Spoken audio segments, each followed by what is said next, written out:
Oke, kita mulai dengan konsep dulu ya, mekanika robotika ya. Ini terkait dengan sistem mekanik dari robotika ya. Jadi lebih banyak membahas tentang mekanisme dari aktuator ya.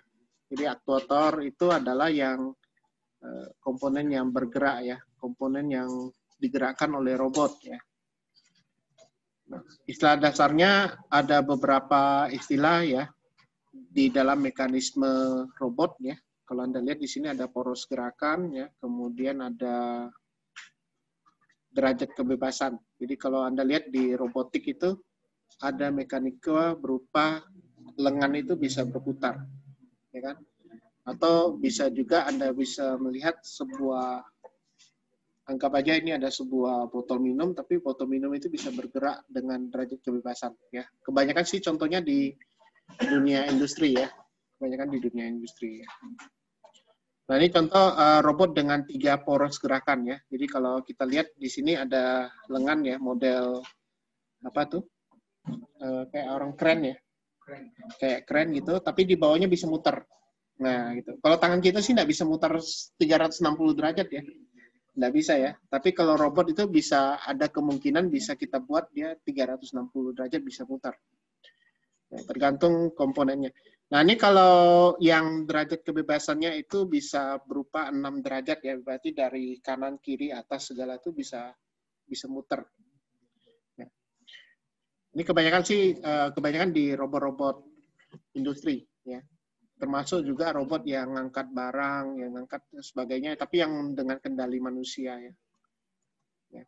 Nah di geometri robot ya sebenarnya lebih banyak ini contohnya ke dalam bentuk lengan ya, mengikuti lengannya manusia.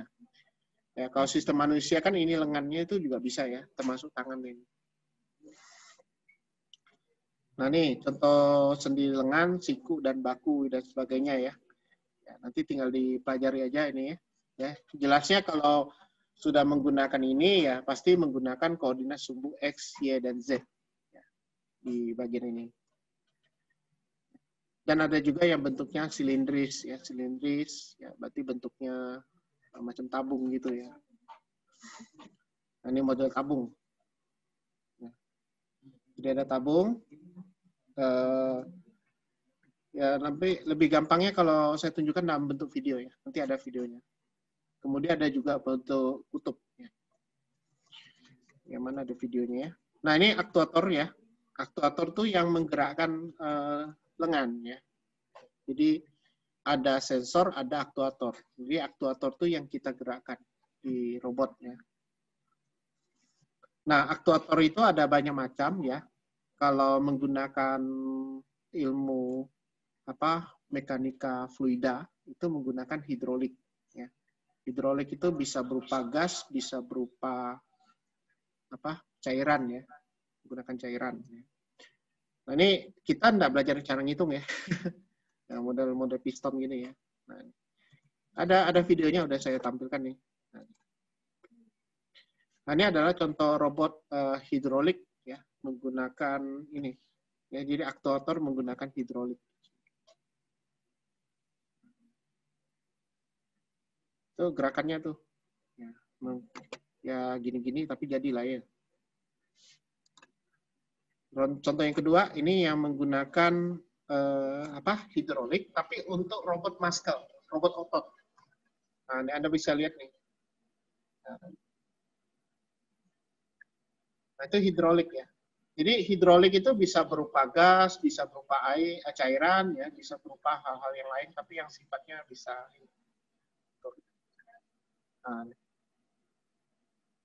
nah, nanti pemakaiannya bisa tergantung ke hal-hal lain ya.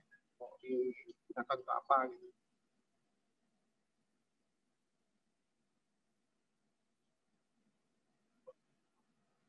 Hidrolik ya. Kalau yang lain, ini adalah pneumatik ya. Ini menggunakan udara. Ya. Kalau ini aktuator menggunakan udara. Ya. Kalau kita lihat udara, berarti caranya kayak gini.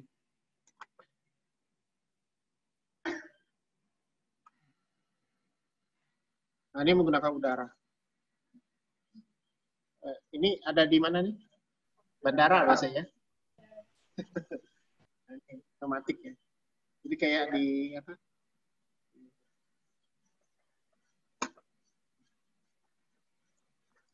Contoh aja ya. Nanti kalau mau lebih banyak bisa cari di internet ya, banyak contohnya. Ini juga termasuk yang pneumatik ya. Ini pneumatik. Sama sih kayak yang tadi, cuma dia bedanya kalau di sini pakai gas ya. Nah, yang paling banyak dipakai yang ini, motor listrik. Yang kalian gunakan di praktek iBox itu motor listrik. Ya, lebih banyak. Ya. Nanti contohnya ya ini. Kita menggunakan motor listrik. Ini motor ya. Jadi gerakannya ya bisa kita gunakan untuk hal-hal yang lain.